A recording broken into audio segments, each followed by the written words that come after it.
Good morning.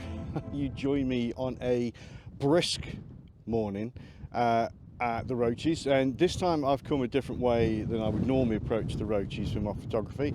I've come to Roach End, and Roach End is, as its name would suggest, is at the far end of the Roaches coming from the Hen Cloudway, and it's a lovely little spot because it's got some incredible rocks, which may not sound very exciting, but when you see these rocks and see that they're very reminiscent of a Star Trek scene from the 70s and 80s, you'll understand that they really are quite nice to get a picture of. Anyway, what am I here for today? Just a reconnaissance walk, really.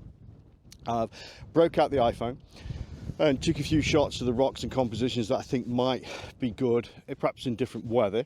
I was promised a bit of fog, not happened, and a little bit of mist, also not happened. Well, it is a bit hazy. I've got a sunset coming up though, which I'll show you in a second. I've got a full moon over there, so there's a possibility I might get a couple of cheeky shots. So I'm going to show you what I've set up for now. And also, please let me apologise, I've got a new way of doing the videos, and when I'm looking down like that, it's because I'm looking at me on the iPhone when really I should be looking up here. So sorry, I did this on the last video, but it'll just take a while to get used to. Allow me to give you a 360 of the area I'm in.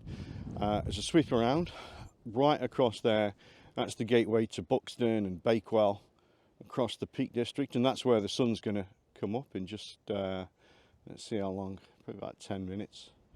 Swinging around, here's the focus of my photographs this morning, the Trig point, and then across here you look out towards Leek Town and Titsworth Reservoirs down there somewhere, and then back around, and then this morning looking over towards Congleton and Macclesfield.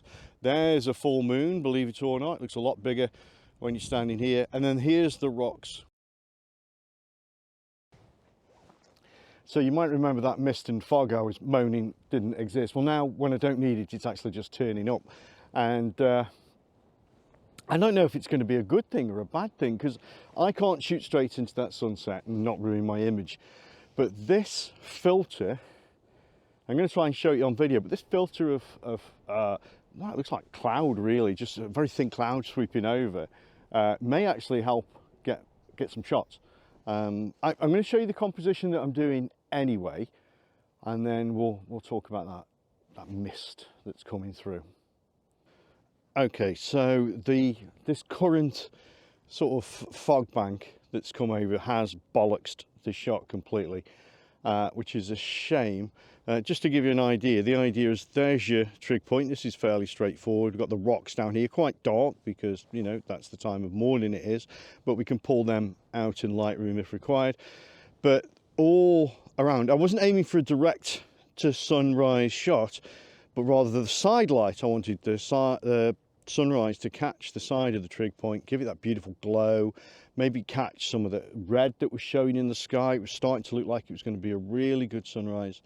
And then of course I've got some banding in the background. So this, you know, I thought this might be a good shot for a reconnaissance journey. I thought it was going to be good, but as you can see, it's all a bit, well, you know, it's not unattractive.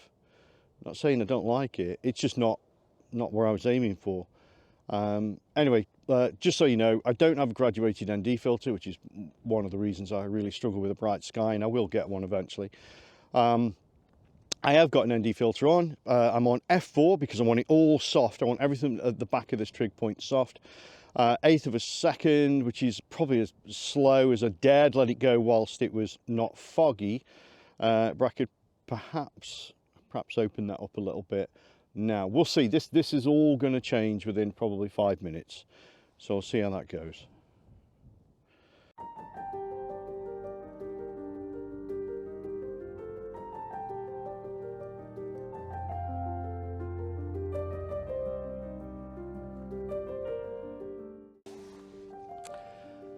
Well, total disaster. I've just managed to let my tripod fall over. Of course, camera came off. It's banged the lens, and I can't focus with the lens anymore. And that's on the 5DS, my 24-105. That's a downer. That's a repair cost I could have done without, if it's repairable.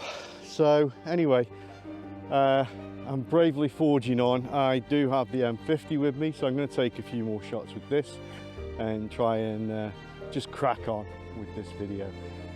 I'll stick with the trig point. I was going to head down to the rocks and do the side light thing with the rocks, but it's kind of take the joy out of it for me. But yeah, let's see what I can come up with.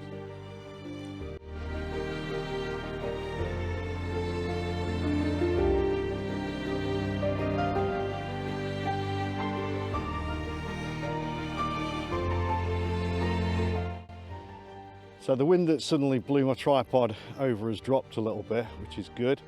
And I've brought the camera around to have the wonderful studio light that is the sun at the back of me, directly hitting the trig point. And then what I've gone, I'm still depressed. I've gone for F11. I want to catch some of the mist and fog rolling over the hills in the background. Again, don't think you can quite see it with the way I'm holding this. I do apologise for that, but I'll throw up the video in a second. But I want to catch the clouds that are drifting over the hills as well. It's really beautiful here. The only thing that's keeping me good is that it is absolutely beautiful, and I'm going to just whiz out the M50 and the iPhone and just take snaps all around the place, because it's just one of those beautiful Roaches mornings that's amazing. But yeah, so this is the idea. I'm going to catch the trig point in the corner and then just show off these hills. And I'm going to do quite a few because it's going to change every time that, that cloud bank moves. Let's see what they look like.